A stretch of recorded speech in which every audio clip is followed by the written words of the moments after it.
আসসালামু আলাইকুম। সম্মানিত দর্শক, আপনাদের উদ্দেশ্যে একটা কথা বলছি। আর বাংলাদেশ সরকার, বাংলাদেশের প্রধানমন্ত্রীর কাছে একটা আমাদের রিকোয়েস্ট, আবদার। আমাদের তারাকান্দা থানা যে হুগলা বাজারে যাওয়ার রাস্তা দেখেন, ব্রিজটা এখান থেকে 400-500 ছাত্রছাত্রী আনিগুনি হুগলা স্কুলে লেখাপড়া করে। দেখেন আমাদের ব্রিজটা প্রতি বছরে এরকম হাল হয়। দেখেন দলাই নদীতে পানি চলে এসেছে, ওখানে ব্রিজ আমাদের ভেঙে গেছে। এখন যাওয়া টাওয়া খুবই কষ্টকর হচ্ছে। অবশ্যই বাংলাদেশ সরকারের কাছে আমাদের আবেদন, এটা আমরা আকুতি মিনতি, আমাদের দিকে একটু চাইবেন। আমাদের এই ব্রিজটা যদি একটু আপনারা করে দিতেন খুবই উপকার হতো।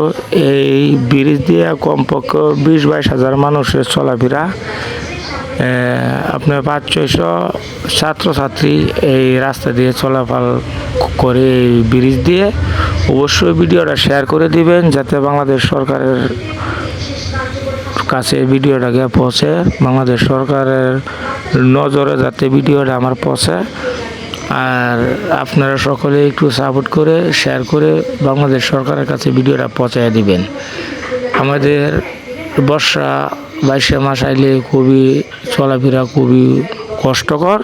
বাংলাদেশে এরকম পরিস্থিতি আমাদের এলাকাতেই, আর আমি দেই না সব এলাকাতেই মানুষ নাই, কিন্তু ব্রিজ ওয়ে রয়েছে, মানুষের চলাচল নয়। আর আমরা এই দিক দিয়ে 20-22 হাজার লোকের চলাফেরা প্রতিদিন, কিন্তু আমাদের ব্রিজ নাই। এটা খুবই কষ্টজনক একটি বিষয়।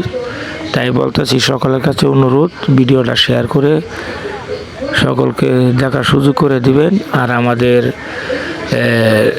বাংলাদেশ, আমাদের এটা হলো তারাকান্দা থানা, কালিকা চরপাড়া। এটা আপনার পূর্বদলা থানা আর তারাকান্দা থানা সীমানায় মাঝে দলাই নদীর পরে। এটা আপনার হুগলা বাজারের পাশে হচ্ছে কালীবাড়ি রোড, নেত্রকোনা জেলা আর ময়মনসিংহ বিভাগ।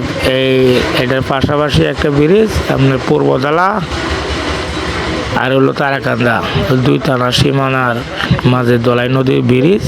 খুবই কষ্টকর আমাদের এই দিক দিয়ে চলাফেরা। একটা রুগী লয়ে যাইতে পারে না, একজন গর্ভবতী মাকে পার করা জানা একটা রিক্সা চলে না ব্রিজ দিয়ে। খুবই কষ্টকর আমরা আছি। আমরা এখানে 20-22 হাজার মানুষের খুবই পরিশ্রম করি। দেখেন নৌকা দিয়ে চলাচল করতেছে, ব্রিজ ভেঙে গেছে। অবশ্যই ভিডিওটা শেয়ার করে সকলকে দেখার সুযোগ করে দিবেন যাতে বাংলাদেশ সরকারের কাছে ভিডিওর আগে পৌঁছে। সকলকে আকুতি মিনতি, ভিডিওটা শেয়ার করে দিবেন।